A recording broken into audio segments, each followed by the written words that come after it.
कई लोग आए कि मौलाना कलीम सिद्दीकी साहब के बारे में दोबारा कुछ कहें। दिल्ली के मैदान के अंदर बस सिर्फ इसलिए कि आप पगड़ियां बांधें और बंधवाएं, मिठाई खाएं और खिलाएं और ईद मिलन के प्रोग्राम करें और करवाएं, ये इस काम के लिए आपको बड़ा बनाया हमने। दिल्ली की जामा मस्जिद के मेंबर पर कोई बैठा हो और उसकी जुबान न खुलती हो और मुस्लिम मुल्क के 4 बड़े मदरसे, दारुल उलूम देवबंद है, नदवतुल उलमा है, अलीगढ़ की मुस्लिम यूनिवर्सिटी है, मज़ारुल उलूम है, और वो खामोश रहे कि बुरा ना माने तो एक बात कहूँ कि इस तरह की बातें जो लोग करते हैं, हकीकत यह है कि वो लोग ख़ुद कुछ नहीं करते।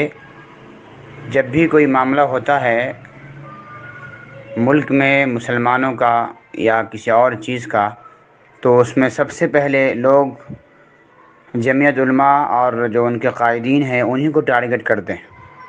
और जब कुछ नहीं होता है तो उनका काम सिर्फ जमीयत की खामियां गिनानी होती है। जमीयत ये नहीं करती, जमीयत वो नहीं करती, जमीयत ऐसी है, वहाँ पे इस तरह का मामला चल रहा है, ये ग्रुप बंदी है। इस तरीक़े से लोग बातें करते हैं कि जमीयत को बिल्कुल कंडम ही कर देनी चाहिए, बंद ही कर देना चाहिए। लेकिन जब कोई मामला होता है, हादसा होता है, तो फिर जमीयत को ही पुकारते हैं लोग। दूसरी तंजीमें, तहरीकें सब के सब मुर्दा हो जाती हैं, ना उसका कोई ख्याल करता है, ना उसके बारे में उसका किसी का चर्चा होती है। हिंदुस्तान में और भी बहुत सारी जमीयतें हैं, बहुत सारी तंजीमें, तहरीकें हैं। आखिर उसे क्यों नहीं दोष दिया जाता, उसकी गलती क्यों नहीं बताई जाती? सिर्फ जमीयत उलमा और उसके बूढ़े कायदीन को लोग जो है ना अपने तान और तशनी का निशाना बनाते हैं। ये बहुत ही गलत बात है। ये हज़रात जो कुछ भी कर रहे हैं और इस हिंदुस्तानी माहौल में जितना भी कुछ कर पा रहे हैं तो बहुत कुछ है। 8-10 महीने से किसान आंदोलन चल रहा है, बेहिस हुकूमत, जो लॉकडाउन भी गुजर गया, लेकिन इन किसानों के जिसमें ज़्यादातर गैर मुस्लिम है और वो लोग पावरफुल हैं, ताकतवर हैं, उसके बावजूद हुकूमत टस से मस नहीं हो रही है। हमारे एहतिजाज से या हमारे भारत बंद से कुछ भी नहीं होने वाला है। जो कुछ भी किया जा रहा है, जो लोग कर रहे हैं, बहुत कुछ है ये।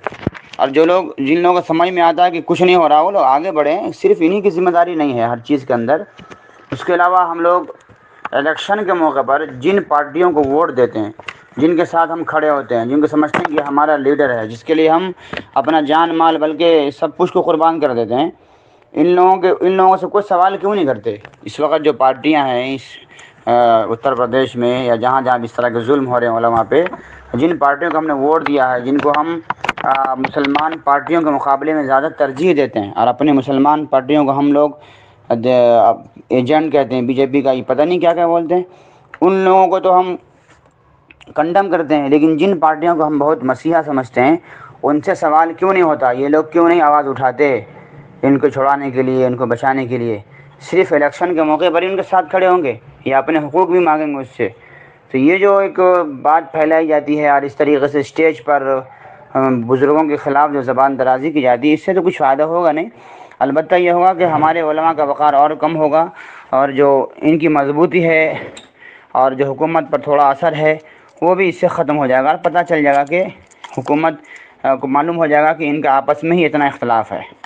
और कमाल ये है कि ये लोग हमारे अकाबिरीन को, उलमा को जिस तरह चाहते हैं बोल लेते हैं, लेकिन यही चीज़ वो मिंबर पर, स्टेज पर वो हुकूमत के ख़िलाफ़ अगर यही आवाज़ बुलंद कर देते, शायद ये आवाज़ वहाँ तक जाती। लेकिन ये आवाज़ जब पहुँचेगी तो और वो लोग तालियां बजाएंगे, कहक़हा मारेंगे। ये सूरत हाल है हमारे लोगों की।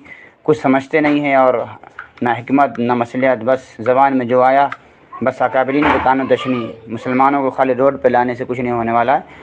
खुद अगर आपकी कोशिश है, चाहते तो आगे बढ़ें, सब साथ में आएंगे।